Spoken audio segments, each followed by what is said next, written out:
আপনাদের হিন্দু বন্ধু আছে না? এই হিন্দুদের সাথে যখন কথা বলবেন উল্টাপাল্টা কথা না বলে এই 10টা পয়েন্ট নিয়ে আলোচনা করবেন। আপনাদের অফিসে হিন্দু কলিগ আছে না? তাদেরকে যখন ইসলামের দাওয়াত দিবেন এই 10টা পয়েন্টের আলোকে কথা বলবেন, পারা যাবে? আপনাদের এই ব্যবসা প্রতিষ্ঠানে এই বান্টি বাজারে হিন্দু ভাইদের দোকান আছে না? পাশে যদি মুসলিম ভাইয়ের কোনো দোকান থাকে তার সাথে যখন আলাপচারিতা করবেন তখন এই 10টা পয়েন্ট নিয়ে কথা বলবেন। দেখবেন ইসলামের সৌন্দর্য দেখে সেও কালিমা পড়ে মুসলমান হয়ে গিয়েছে। কিন্তু অন্য ধর্মের এরকম অনেক বিধান আছে যেটা রুচিতে নেয় না। হিন্দু ধর্মের অনেক ভাইরা আমার আলোচনা শোনে, অনেক হিন্দু আমাদের হাতে মুসলমান হয় আলহামদুলিল্লাহ। হিন্দু ধর্মের প্রতি শ্রদ্ধা রেখেই বলছি, তাদের ধর্মে একটা বিধান আছে যে আপনি ভালো হিন্দু হতে চাইলে আপনাকে গোমূত্র পান করতে হবে, মানে গরুর পেশাব পান করতে হবে। এবং অবাক করা কাণ্ড, তারা ইন্ডিয়া থেকে এটাকে রপ্তানি করে ইউরোপ আমেরিকাতেও পাঠায়। কারণ ইউরোপ আমেরিকার যে হিন্দুরা আছে সেখানকার সুপার স্টোর থেকে, শপিং মল থেকে ওইটা কিনে কিনে পান করে। আপনারা যদি বলে এই যে 1 বোতল নিয়ে আসছি গরুর পেশাব, এটা খাইলে তোর 1 কোটি টাকা দিন, খাইবেন? আমি কমু তুই নিয়ে আইসোস, তুই খা, ঠিক কিনা? কারণ আমাদের রুচিতে এটা ধরে না, ইসলাম এটা আমাদেরকে শিখায় নাই। তো ইসলামটা হচ্ছে রুচিসম্মত ধর্ম, স্বভাব সুলভ ধর্ম। তারপর হিন্দু ধর্মে ছোট বাচ্চাদেরকে পবিত্র করতে হলে, মেধাবী করতে চাইলে গোবরের স্তূপ করে ওখানে ফেলে দিতে হয়। ওই বাচ্চা ছুটে আসবে, কান্না করবে, আবার ফেলতে হবে। ওর গা গোবর দিয়া একেবারে বিউটি পার্লারিং করে তারপরে ওর গোসল করাইলে ও খুব ভালো হয়ে যাবে, এরকম আইডিওলজি তারা বিলিভ করে। তো এটা একটা প্রাণীর মল কারো গায়ে মেখে পার্লারিং করা, এটা কি আমাদের আকলে ধরে?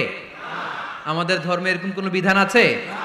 হিন্দু ভাইরা যদি থেকে থাকো, just ponder on the news, এই বিষয়গুলোর উপর একটু থিঙ্ক করো, একটু ভাবো, চিন্তা করে দেখো।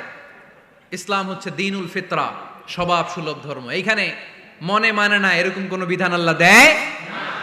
হিন্দু ধর্মে একটা নিয়ম আছে, শুধু ব্রাহ্মণরাই বেদ, রামায়ণ, মহাভারত এগুলো ধরতে পারবে, নিম্ন বর্ণের হিন্দুরা ধরতে পারবে না। আমাদের ইসলামে এগুলো আছে? কোরআন শুধু আমরাই ধরতে পারবো, আপনারা পারবেন না। অনেকে এরকম বলে যে আলেমরা কোরআন ধরবে, অন্যরা ধরতে পারবে।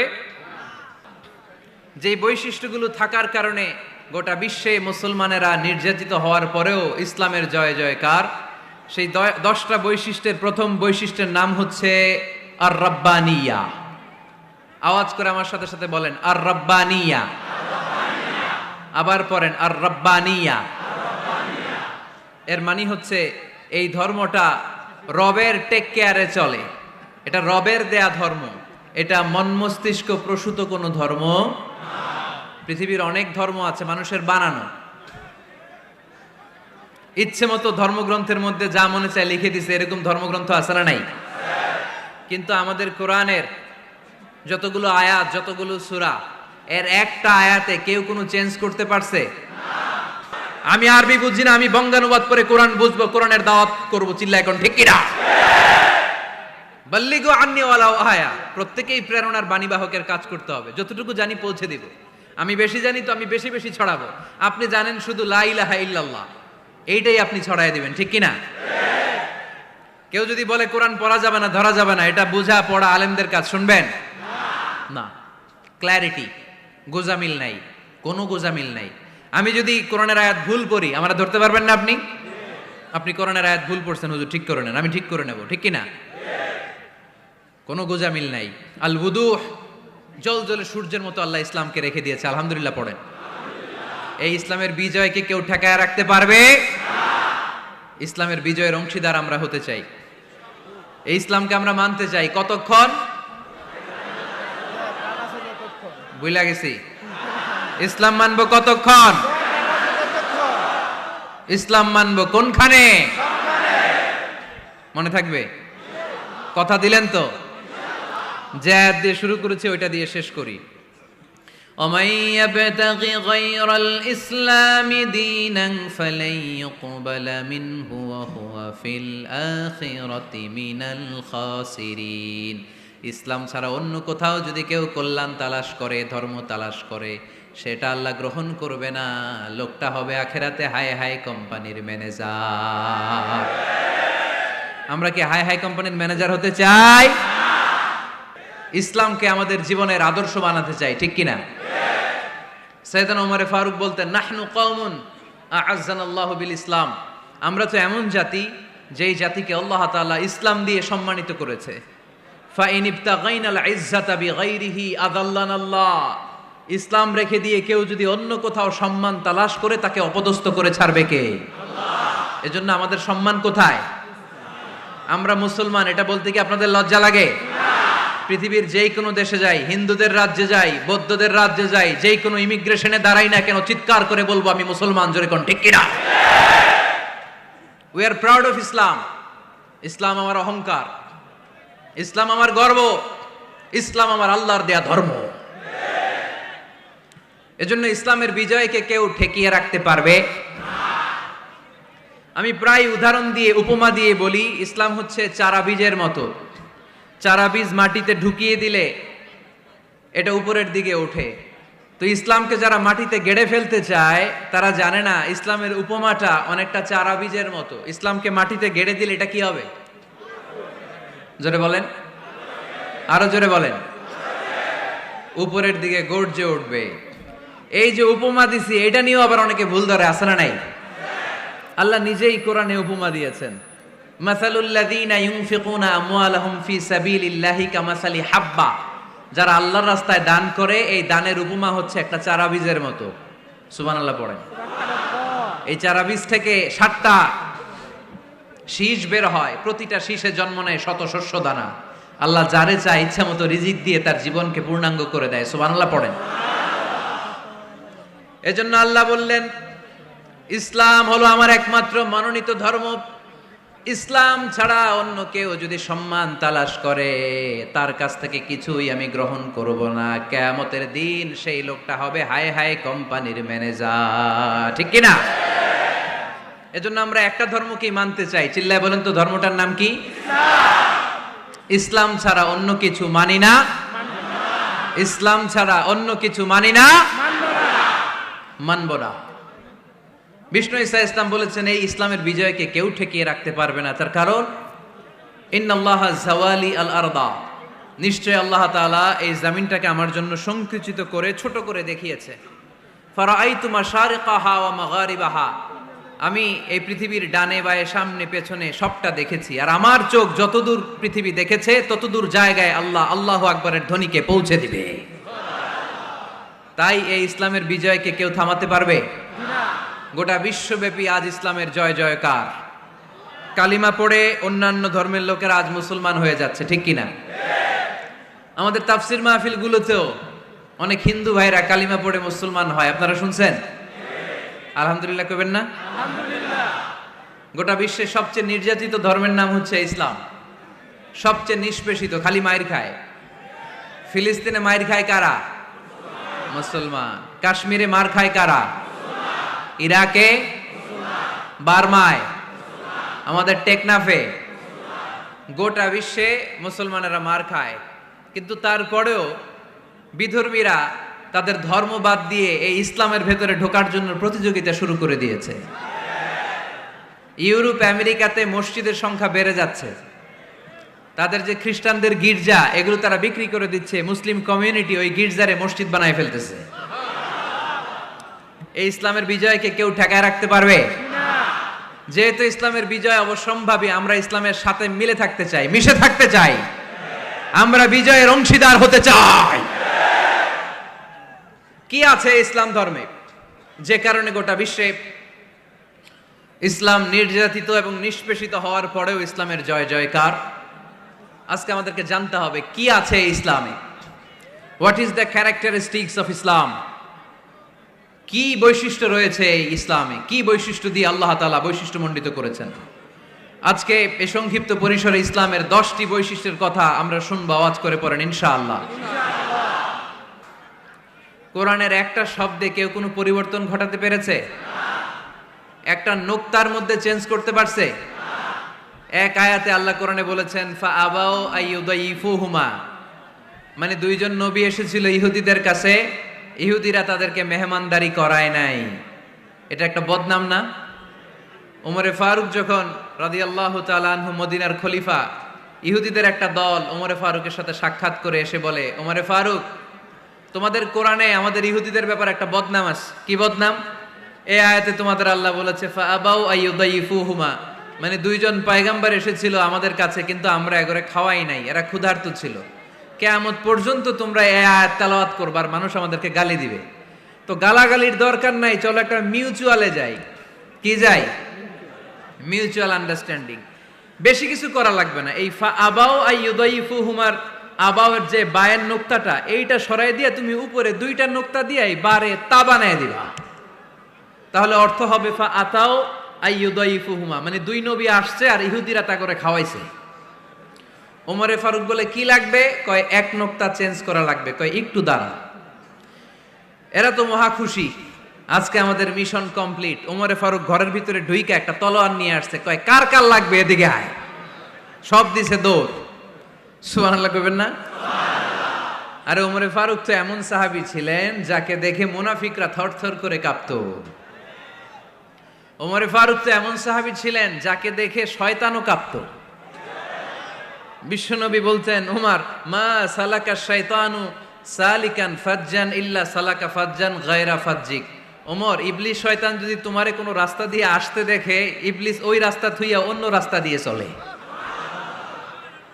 আমাদের দেশে আমাদের ছেলেমেয়েরা যখন খেতে চায় না, আমরা বলি আম্মু তাড়াতাড়ি খাও, ভাল্লুক আসবে, বাঘ আসবে, বিড়াল আসবে, বলি না? আপনাদের বান্টিতে কি বলেন? আপনার ছোট্ট মেয়েটা রাতের খাবার খেতে চায় না, খাবার নিয়ে পিছে পিছে দৌড়াইতেছেন, মা খাও, কি আসবে বলেন? বিলাই। আর কি বলেন? আচ্ছা, শিয়াল আসবে, কুকুর আসবে, বিড়াল আসবে। মদিনাতেও মদিনার মায়েরা বাচ্চাদেরকে রাতে খাওয়াতে পারতো না, তখন বাচ্চাদেরকে বলতো মা তাড়াতাড়ি খাও, হা হুয়া ইয়াতি ওমর, ওই যে ওমর আসতেছে। ওমরে ফারুকের নাম শুনলে ভয়ে চুপটি মেরে বাচ্চাগুলো খেতে শুরু করতে পড়েন। সুবহানাল্লাহ। এজন্য বিশ্বনবী বলেছেন লা নাবিয়্যা বা'দি ওয়ালা রাসূলা, আমার পরে কোনো নবীও নাই, রাসূলও নাই, তবে লাউ কানা বা'দি নাবিয়্যুন লাকানা ওমর, আমার পরে যদি নবী হওয়ার কোয়ালিটি কারো থাকে, আমার ওমরের সেই কোয়ালিটি আছে। ওমরে ফারুকের কাছে আসছিল একটা নোক্তা চেঞ্জ করার জন্য, বারে তা বানাইতে পারছে না। এইভাবে অনেক ভাবে ইহুদিরা ষড়যন্ত্র করেছে, একটা অক্ষর, একটা নোক্তা চেঞ্জ করতে পেরেছে না। এই ভারতবর্ষ থেকে কোরআন কিভাবে দূর করবে অনেক প্ল্যান করেছে ইংল্যান্ড থেকে। পরে তারা ভাবলো ভারতের যত কোরআন আছে আগুন দিয়ে জ্বালায় দিব, তাইলে কোরআন দূর হয়ে যাবে। পরে তাদের আরেক কমিটি রিপোর্ট করলো, না, আমরা এসে অডিট করে দেখলাম এরা শুধু কাগজেই কোরআন লিখে রাখে না, এদের হেফজখানাগুলোতে বাচ্চারা মাথা ঢুলতে ঢুলতে কোরআন পড়ে পড়ে সিনার ভিতরে ঢুকায় রাখে।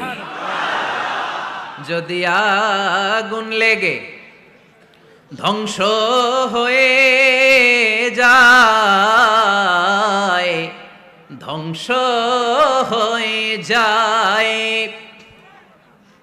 যদি আগুন লেগে যায় পুড়ে যায় পৃথিবীর সব বইয়ের দোকান, বিশ্ব থেকে হারাবে না পবিত্র কোরআন, বিশ্ব থেকে হারাবে না পবিত্র কোরআন। আগুন জ্বালিয়ে দিয়ে কোরআনকে শেষ করা যাবে? কোরআনের গালি দিয়ে কোরআনকে থামানো যাবে? কোরআনের মাহফিল বন্ধ করে কোরআনের আওয়াজকে স্তব্ধ করা যাবে? পৃথিবীর কোনো অপশক্তি কোরআনের কিছুই করতে পারবে না। চিল্লায় বলেন ঠিক কিনা? এজন্য আমরা কোরআনের সাথে থাকতে চাই, ইসলামের বিজয়ের অংশীদার হতে চাই। চিল্লায় বলেন ঠিক কিনা?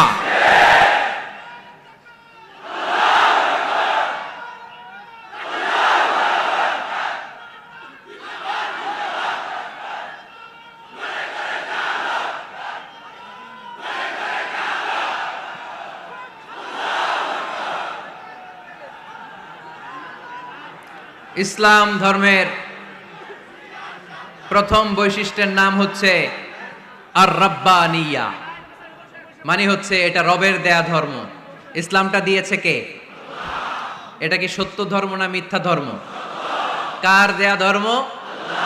হুয়াল্লাযী আরসালা রাসূলাহু বিল হুদা ওয়া দীনিল হক লিইয়ুযহিরাহু আলাদ-দীনি কুল্লিহি ওয়ালাউ কারিহাল মুশরিকুন। তিনি তো এমন সত্তা যিনি তার নবীকে সত্য ধর্ম দিয়ে পাঠিয়েছেন, হেদায়েত দিয়ে পাঠিয়েছেন। মুশরিকরা কোরআনকে, ইসলামকে যতই না অপছন্দ করে, ইসলামের আওয়াজকে কেউ থামাতে পারবে না। এজন্য ইসলামের প্রথম বৈশিষ্ট্যের নাম আর রব্বানিয়া। এটা রবের দেয়া ধর্ম, এটা মন মস্তিষ্ক প্রসূত কোনো ধর্ম নয়। এ ধর্মের সবকিছু রব কেন্দ্রিক, রব সেন্টার্ড, রবের টেক কেয়ারে চলে। সব জায়গায় রবের নাম আছে না নাই? আমরা যখন বলি আল্লাহ দুনিয়ার কল্যাণ চাই, আখিরাতের কল্যাণ চাই, আগুনের শাস্তি থেকে তোমার কাছে পানা চাই, তখন আমরা রবের নাম নেই। আমরা পড়ি রব্বানা আতিনা ফিদ দুনিয়া হাসানাতাও ওয়া ফিল আখিরাতি হাসানাতাও ওয়া কিনা আযাবান নার। সুবহানাল্লাহ পড়েন। এই দোয়াটা যে করি, কোন শব্দ দিয়ে করি? রব্বানা। কি বলি? মানে আমাদের রব। সব জায়গায় রবের নাম আছে না নাই? আবার যখন ভুল হয়ে যায়, অন্যায় হয়ে যায়, পাপ হয়ে যায়, তখন যেই দোয়াটা করি, ওই দোয়ার শুরুতেও রবের নাম আছে না নাই?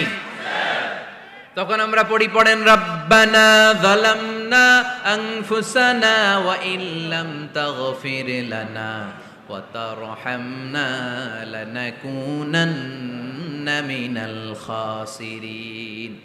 ও আমাদের রব, জুলুম করেছি, অন্যায় করেছি, পাপ করেছি, তুমি যদি মাফ না করো আমরা তো ক্ষতিগ্রস্তদের মধ্যে শামিল হয়ে যাব। ঠিক কি না? তার মানে দোয়ার আগে কার নাম?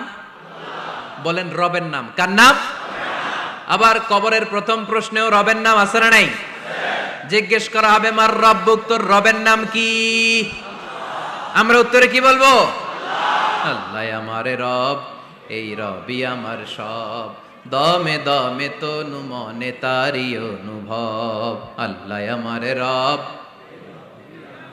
তার মানে সব জায়গায় রবের নাম আছে না নাই? যখন রুকু দেই, রুকু ওইখানে কি পড়ি? সুবহানা রব্বিয়াল আযীম। যখন সিজদায় যাই তখন কি পড়ি? সুবহানা রব্বিয়াল আ'লা। তার মানে এই ধর্মের কেন্দ্র হচ্ছে রবকে কেন্দ্র করে এই ধর্ম প্রতিষ্ঠিত, রবের দেয়া ধর্ম, রবের টেক কেয়ারে চলে। এই জন্য এই ধর্মের বৈশিষ্ট্যের নাম হচ্ছে রব্বানিয়া। আওয়াজ করে বলো মুসলমান, এই ধর্মের বৈশিষ্ট্যের নাম কি?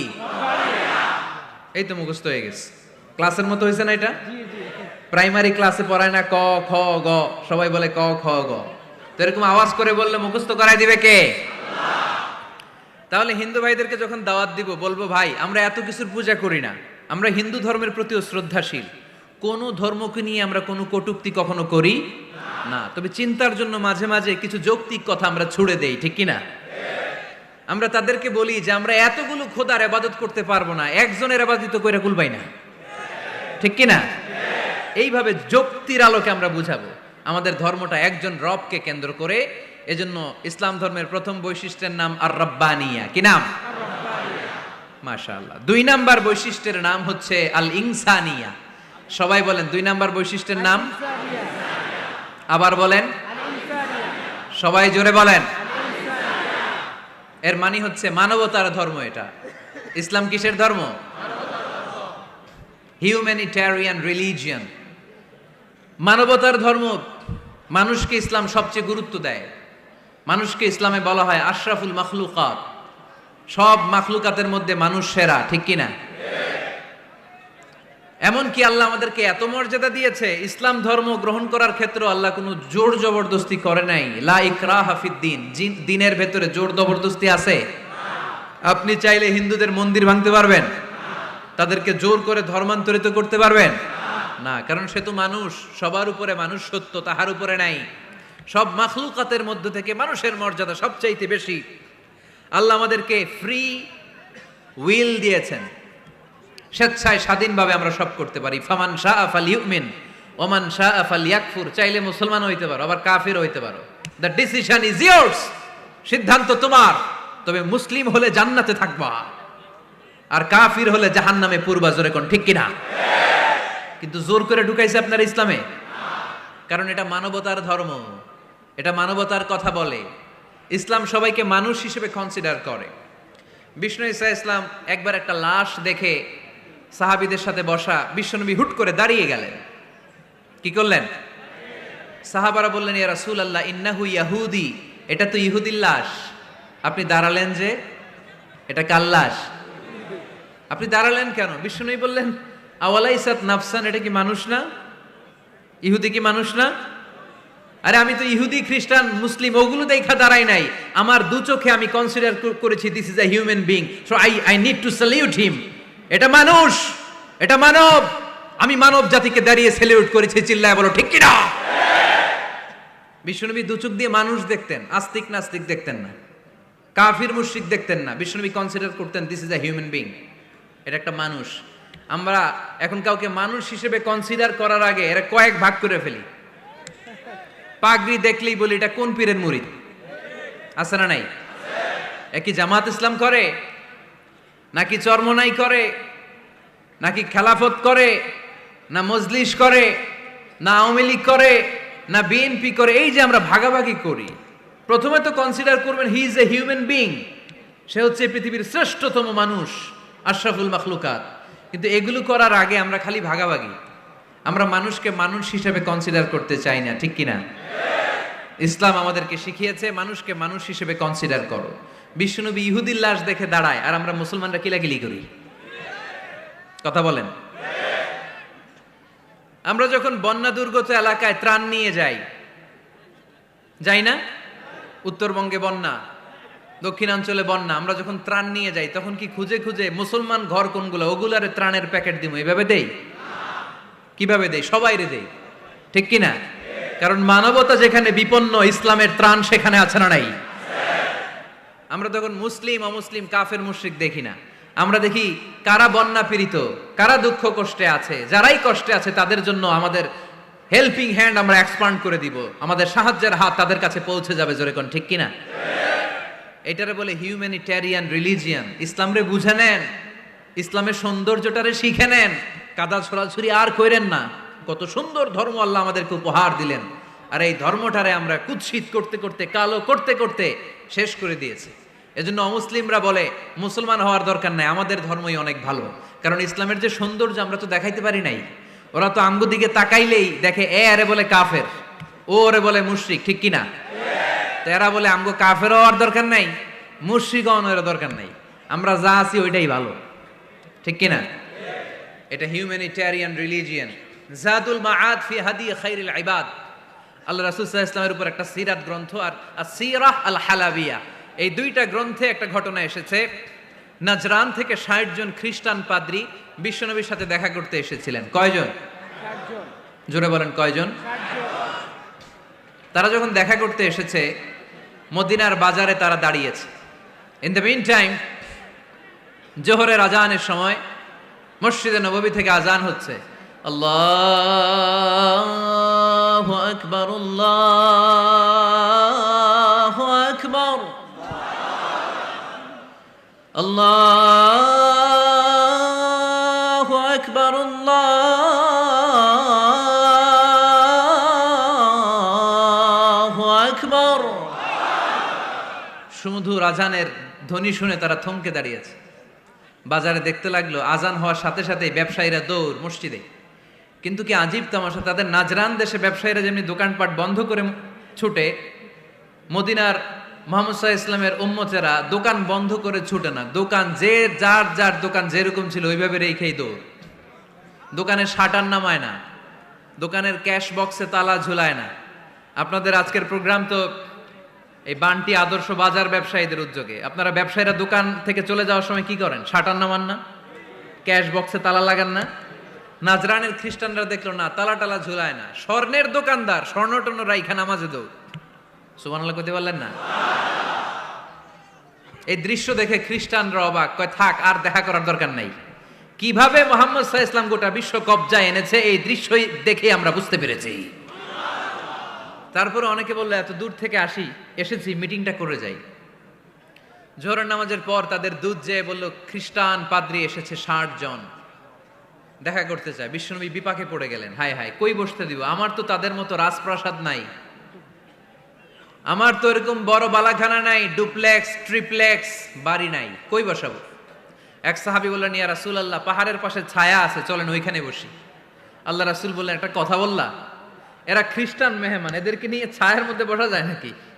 আর এক সাহাবী বললেন, ইয়া রাসূলুল্লাহ, আমার খেজুর বাগান, খেজুর পেড়েছি, খেজুর পাতা দিয়ে একটা বিছানা করে দে, ওইখানে বসি, কেমন হয়?